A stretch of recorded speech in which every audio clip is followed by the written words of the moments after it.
തലസ്ഥാനത്ത് സിനിമാ കാഴ്ചയുടെ മാന്ത്രികത നിറച്ച ഒരാഴ്ചക്കാലം നാളെ സമാപിക്കും. ഓരോ തവണയും കേരള രാജ്യാന്തര ചലച്ചിത്രമേള അവസാനിക്കുന്നത് ഒരുപിടി കാഴ്ചകൾ ഓർമ്മയിൽ സൂക്ഷിക്കാൻ നൽകിയിട്ടാണ്.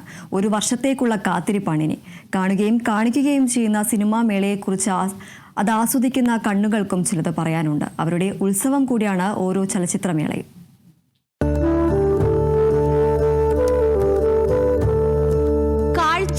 സങ്കീർണമായൊരു ചലച്ചിത്ര ചിത്രീകരണ പ്രക്രിയയാണ്.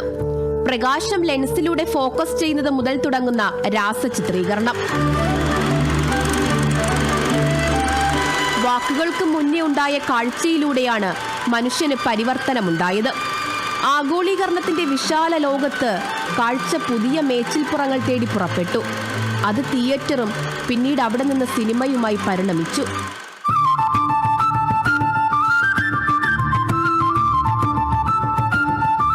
വിശാലമായ സിനിമാ കാഴ്ചകളോടുള്ള മനുഷ്യന്റെ അടങ്ങാത്ത അഭിനിവേശം ചലച്ചിത്രമേളകൾക്ക് വേദിയൊരുക്കി.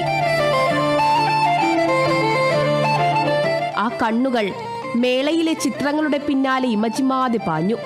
ഇവിടെ അനന്തപുരിയിലും പുതിയ സിനിമാ കാഴ്ചകൾ തേടി ആ കണ്ണ് സഞ്ചരിക്കുകയാണ്.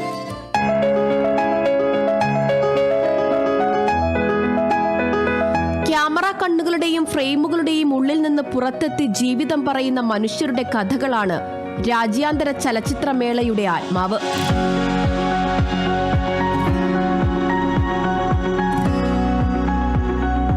ഇത്തവണ 30 വർഷത്തെ ഇടവേളകളില്ലാത്ത ചലച്ചിത്ര കാഴ്ചകളുടെ ചരിത്രത്തിലൂടെയാണ് ഈ കണ്ണിന്റെ സഞ്ചാരം.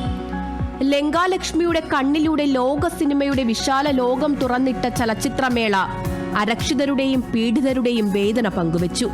യുദ്ധം അവസാനിച്ചെങ്കിലും അവശേഷിപ്പുകൾ ബാക്കി വെച്ചു. ചെറുത്തുനിൽപ്പിന്റെ കഥ പറഞ്ഞു. അഭ്രപാളിയിലെ ജീവിതാഭിനയം കണ്ടവർ ചർച്ചയാക്കി. കാണാത്തവരിലേക്കും അതെത്തിച്ചു. ലോകത്തിന്റെ ഏത് കോണിലിരുന്നും കയ്യിലെ ചെറിയ സ്ക്രീൻ ചതുരത്തിലൂടെ കാഴ്ചകളും അനുഭവങ്ങളും വിശാലമാക്കാമെങ്കിലും കഥാതന്തു പ്രത്യാശയും സമാധാനവും നിറഞ്ഞ അന്വേഷണങ്ങളാണ്. ആ അന്വേഷണം കണ്ണ് തുടർന്നുകൊണ്ടേയിരിക്കും. കണ്ടുതീർത്ത കാഴ്ചകൾ മനസ്സിലിട്ട് പല കുറി ചലച്ചിത്രമേളകൾക്ക് മനസ്സിനെ വേദിയാക്കുന്ന ദിനങ്ങളാണിനി. മലയാളത്തിന്റെ ഈ മണ്ണിലിരുന്ന് ലോക സിനിമാ കാഴ്ചകൾ ഒരുക്കുന്ന അനുഭവത്തിലേക്ക് ഓടി നടക്കാൻ ഇനി 11 മാസത്തെ കാത്തിരിപ്പിലാകും ഈ കണ്ണ്.